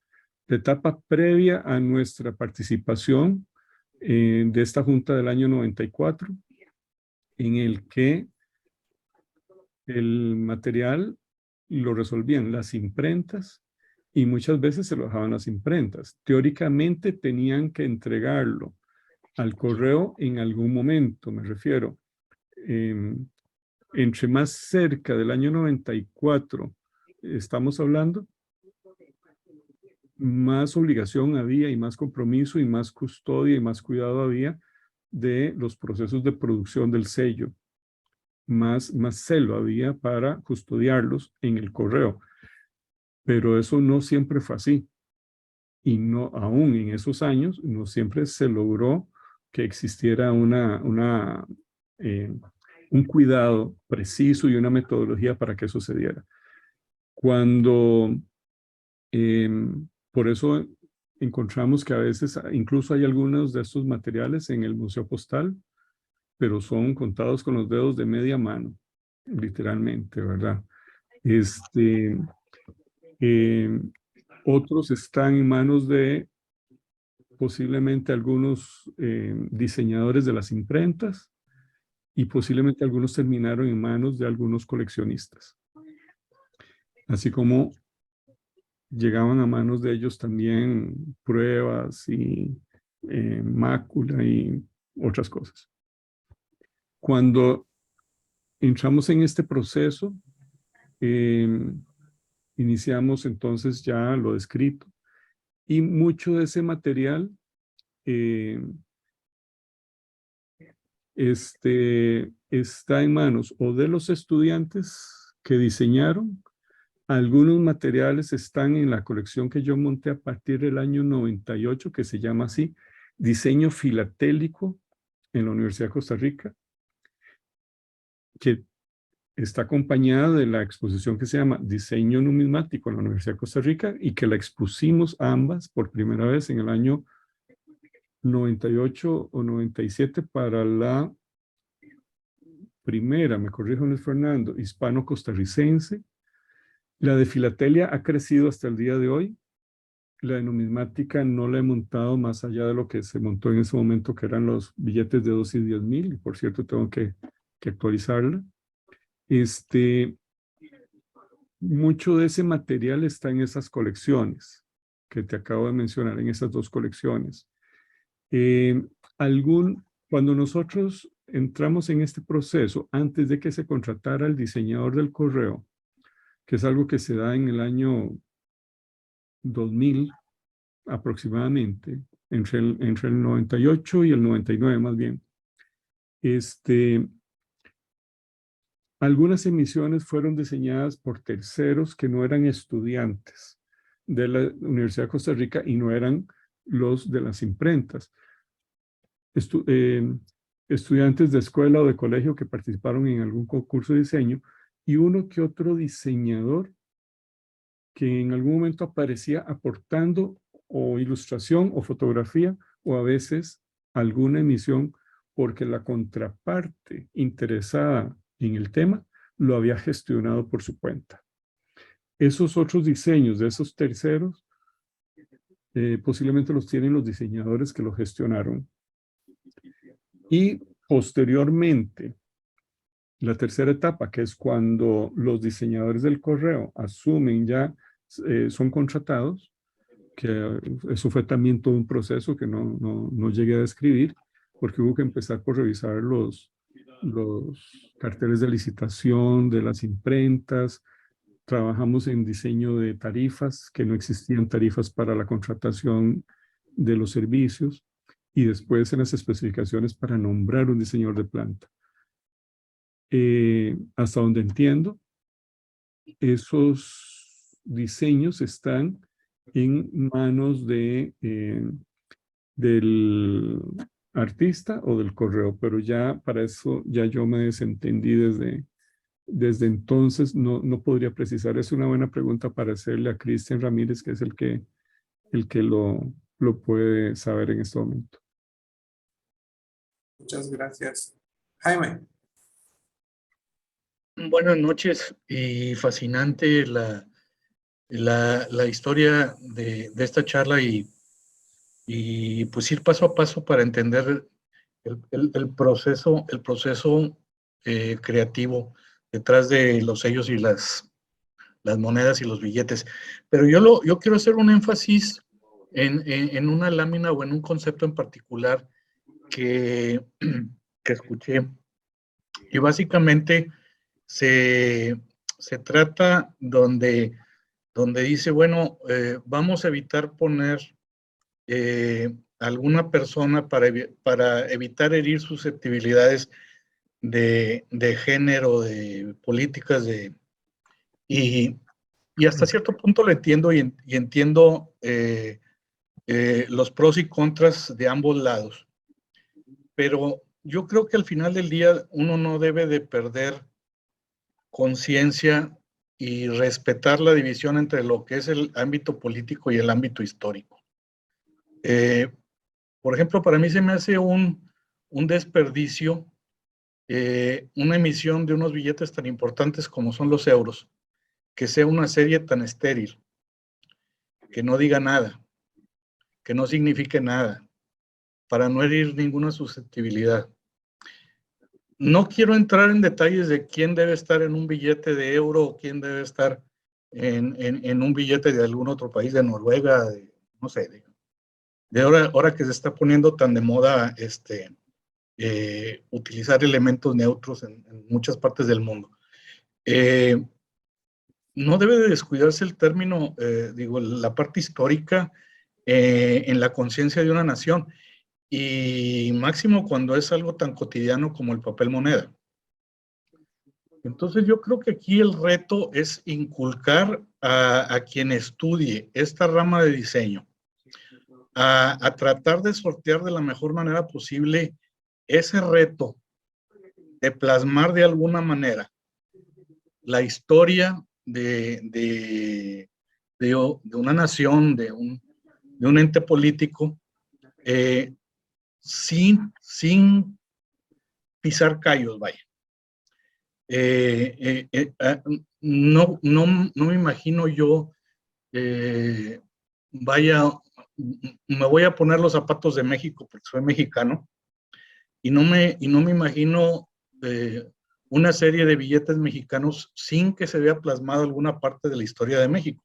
Me gustó mucho la nueva familia de billetes que sacó Banco de México en cuanto a que ya dividió las denominaciones por ciclos históricos, ya no tanto por personajes, y que se incluya la historia cultural, no nada más la historia política.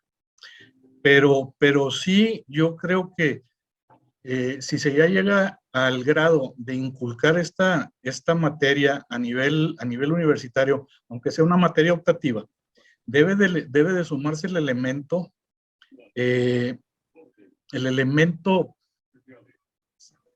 sensitivo, en donde se le haga presente a los muchachos que deben de tomar en cuenta esta posibilidad de herir susceptibilidades a la hora de hacer un diseño, pero no irse por el camino fácil de simplemente poner una tortuga o poner un paisaje que nadie va a herir, o peor el caso, un billete totalmente estéril como los euros, donde no dice nada.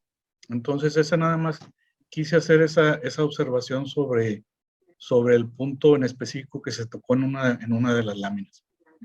Muchas gracias, Jaime. Estoy totalmente de acuerdo con vos al respecto, a pesar de que en aquel momento tuve que apechugar con esa realidad que se nos impuso, y es que eso es lo que quiero explicarte.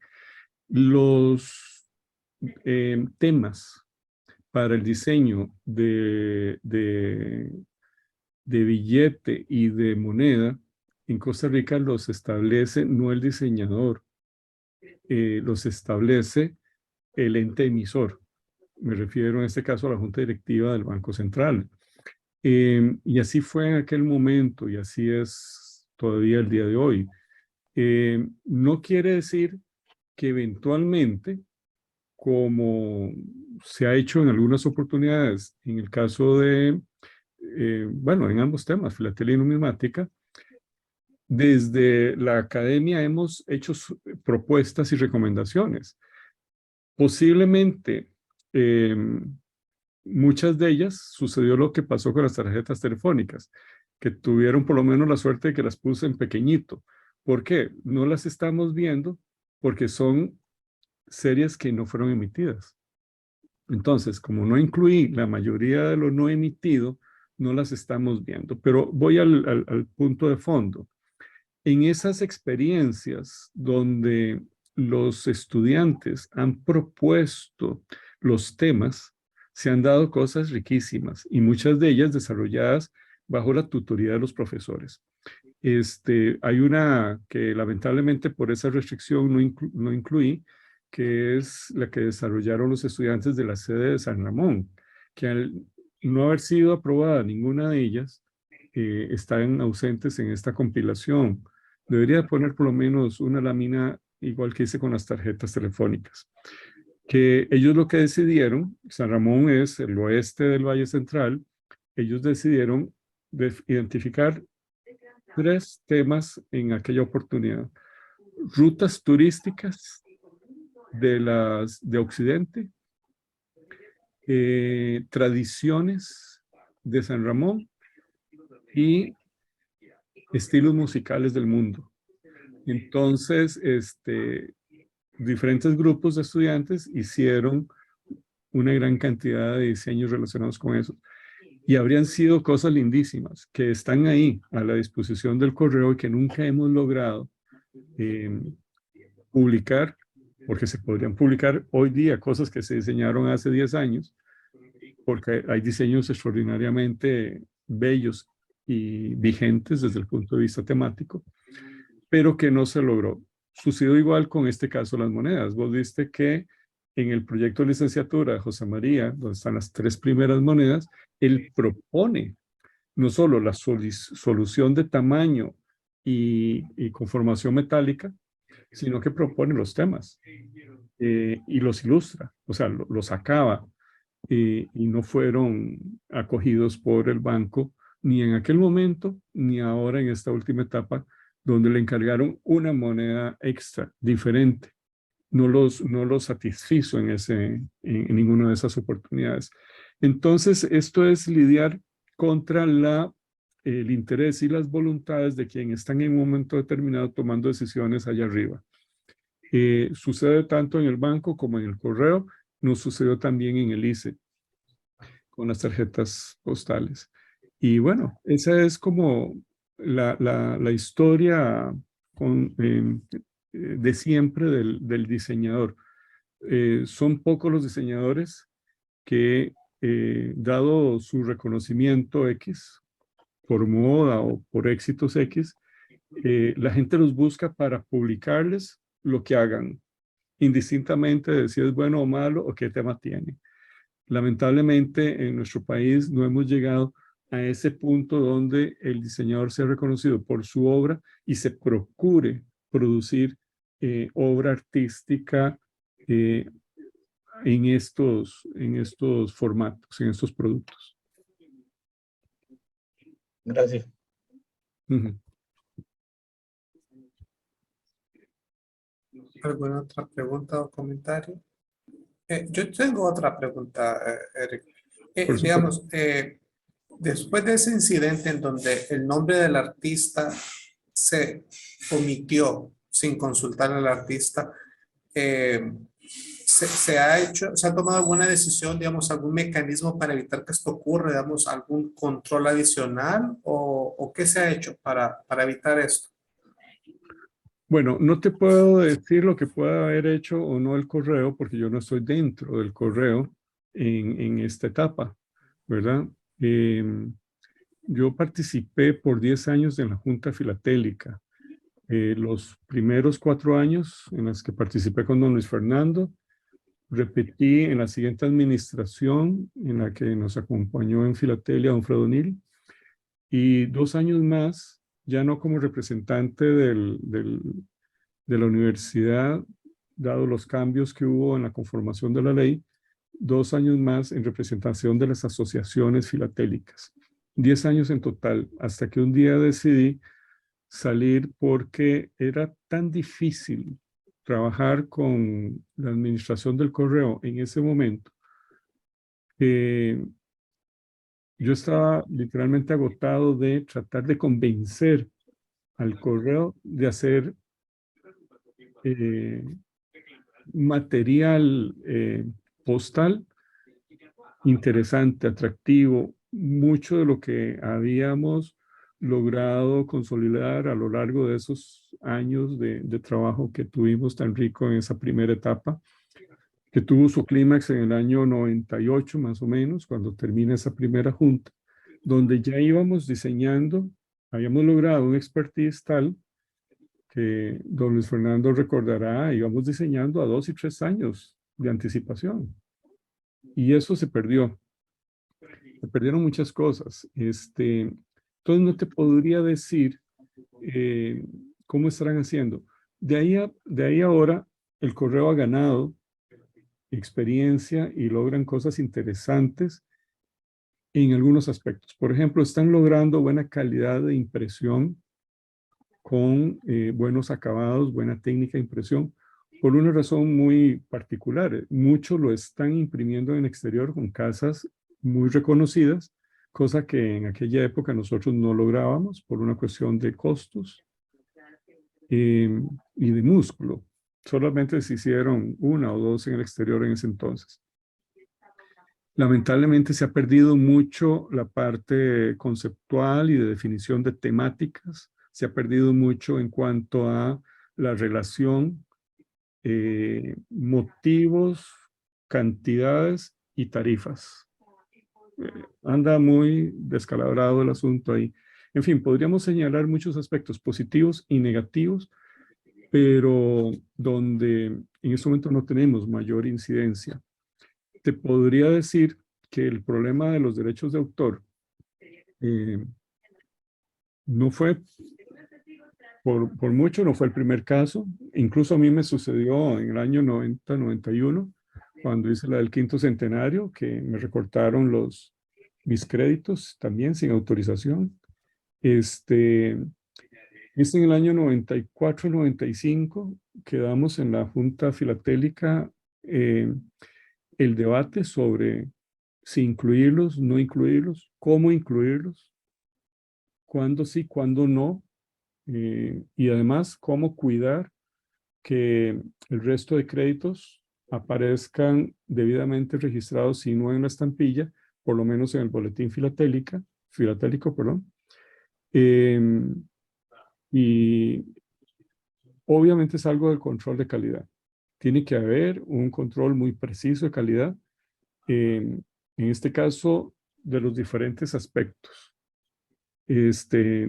Obviamente diseño, obviamente proceso de impresión, pero el control de la corrección de textos y de la información gráfica que debe de ir en los diferentes productos, estampilla principalmente, matasellos, sobre primer día, boletines y cualquier otro producto complementario, ya sea publicitario o informativo, es grave, reclama mucha atención y vemos que siempre hay un SAFIS por aquí y otro por allá que a veces pasa.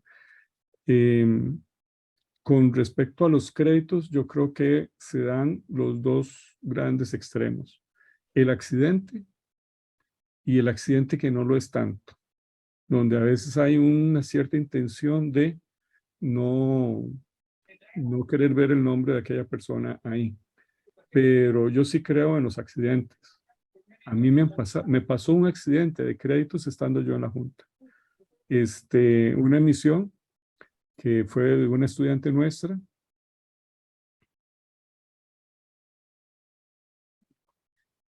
y que salió con el crédito del diseñador del correo. Y tuvimos que darle las disculpas del caso. El problema es cuando ni siquiera las disculpas se dan. Eso ya es otra historia, porque una cosa, como les digo, es el accidente y otra, el que no lo es, ¿verdad? Gracias. Con gusto. No. Sergio. Buenas noches, muy interesante conferencia y de la cual a veces pensamos mucho en diseño y tal vez no lo conversamos suficiente. En Perú tenemos una crítica muy frecuente a los diseñadores porque, bueno, a mi club lo invitan a opinar sobre los bocetos de estampillas y criticamos mucho que pongan fotografías de manera abusiva. O sea, para todo fotografía y sobre todo la imagen más abusada es Machu Picchu. O sea, para todo es Machu Picchu. Claro. Entonces, últimamente han hecho algún esfuerzo, pero no creo que tengan noticias de alguna escuela o programa de diseño para eso. Y nosotros, bueno, como filatelistas tenemos una idea de qué nos gusta, qué funciona, qué no funciona, qué es comercial, qué no es comercial, qué es coleccionable o no. Y en eso tratamos de proveerles información para que cambien un poco, pero parece que el recurso más fácil sigue siendo utilizar una fotografía, ¿no? Entonces, eso es uno de las cosas que lo comento, bueno, ¿qué opina usted del trabajo que se hace de una manera exagerando el uso de fotos? Sí, gracias, Sergio. Yo creo que el problema no es la foto en sí misma. Hay países que tienen filatelia extraordinariamente bella, sustentada en fotografía, y es material muy, muy competitivo, de muy alta calidad. El problema es, uno, calidad de la fotografía, técnicamente hablando. Estamos hablando de que pues, la fotografía puede ser mal compuesta, mal expuesta, o sea, la exposición, estar baja o excedida de luz. Eh, Puede estar mal retocada. Una buena fotografía de origen puede estar mal retocada y por ende va a ser mal reproducida. O sea que la fotografía no es el problema en sí mismo, sino el trabajo que se hace con ella. Hay fotografías, hay temas que son, podría decirse, en que la fotografía es irreemplazable. Me refiero a que el documento en sí, el objeto de estudio, de interés en sí es la fotografía. Y aunque sea de mala calidad, antigua y esté deteriorada, seguirá siendo necesario utilizar esa imagen porque en sí es el producto, el objeto de estudio. Ahora, la fotografía como recurso de ilustración ya es otra historia. Así como como el retrato, lo hablábamos ahora, el retrato no es el problema, es cómo se utiliza el retrato, cómo se utiliza la fotografía. Yo puedo hacer un mal uso o un abuso del retrato o de la fotografía, o al revés, y lograr excelentes resultados. Entonces, lo que debe de prevalecer al final de cuentas es la capacidad del equipo de diseño por conciliar los mejores elementos para representar aquella idea con la que se va a ilustrar el tema. Lo que nos lleva a entender que primero tiene que haber una buena conceptualización de los elementos que van a componer la solución de diseño y decir, bueno, en este caso, ¿por qué razón tiene que ser Machu Picchu la única imagen cuando podría ser tal vez en algún momento, y ahí habrá que ver entonces, dependiendo del tema, cómo enfocarlo, u otro sitio arqueológico tan importante o relevante como Machu Picchu, o más bien otros recursos que pueden ser discursivamente complementarios a la historia de Machu Picchu. Tal vez eh, trabajar con los expedicionarios que descubrieron las ruinas, con las piezas arqueológicas que se obtuvieron del sitio arqueológico, con las rutas de comunicación existentes, los mapas, tantas otras opciones que pueden complementar el tema. Lo que te quiero es decir que entonces, al final de cuentas, no es el producto en sí mismo que se utiliza, sea foto o el retrato o sino es cómo se conceptualiza. Y en eso, desde el diseño, tenemos recursos como metodologías de diseño para llegar a eso, o desde la comunicación también hay mucha herramienta, porque al final de cuentas el diseño gráfico es un ejercicio de comunicación a nivel visual. Lo que nos lleva a pensar entonces a que nos podemos apoyar y debemos hacerlo en la construcción del tema y la solución desde el punto de vista más bien semántico, político, comunicativo, ahí entran todos esos otros elementos discursivos. Antes decíamos, el retrato de los políticos es bueno o es malo. Es que no es ni bueno ni malo en sí mismo, es cómo se utilizan. Y ahí entonces, ¿verdad? Lleva a lo que hemos ido conversando. Don Luis Fernando, por ejemplo, nos ha apoyado a diferentes profesores y diferentes cursos con mucho de ese análisis. Y es una de las fortalezas de esa relación que tuvimos desde un primer momento, porque con él lo que hacíamos era primero pensar el tema para llegar a una solución. Y a veces la solución gráficamente que se da es muy simple en términos de ilustración o de la elaboración. El asunto es qué es lo que se está ilustrando y cómo y qué solución se está dando. Me refería a don Luis Fernando en cuanto a que ha apoyado incluso al profesor Rodrigo Quiroz, que nos acompaña, con algunas de sus charlas sobre el tema de la imagen, precisamente, y cómo se puede utilizar los recursos comunicativos para construir la propuesta del sello. No es que estemos descubriendo el agua tibia, ¿verdad? Lo que pasa es que a veces se nos olvida que existe eso. Y uno de los enemigos de una buena emisión como producto final es el tiempo, ¿verdad? Si cualquier diseñador, no importa si es institucional, o sea, trabaja con la empresa productora, o es un diseñador privado, o es un diseñador de una universidad, Si lo que le dan es 8 días para diseñar una emisión, estamos mal. Ya empieza mal el asunto. Ahora, si tenemos, no digo 2 años, pero tal vez 1 año para generar una solución de un proyecto realmente relevante, mejor todavía. O sea, no es que haya un tiempo específico ideal para cada cosa, depende de la dimensión y la magnitud del proyecto. Pero, por ejemplo, ese proyecto del Bicentenario de las Monedas se diseñó con 10 años de anticipación y sabíamos que podía ser mucho en algún momento. Y al final terminaron corriendo con el profesor José María porque faltaban 3 meses para la producción y estaban todavía tomando decisiones cuando habíamos tenido 10 años de anticipación. Sí. ¿Alguna otra pregunta o comentario para Eric? Sí. No miro manos levantadas, así que Eric, nuevamente, felicidades por la charla. Muchísimas gracias. Muchas gracias. Gracias. El día de mañana.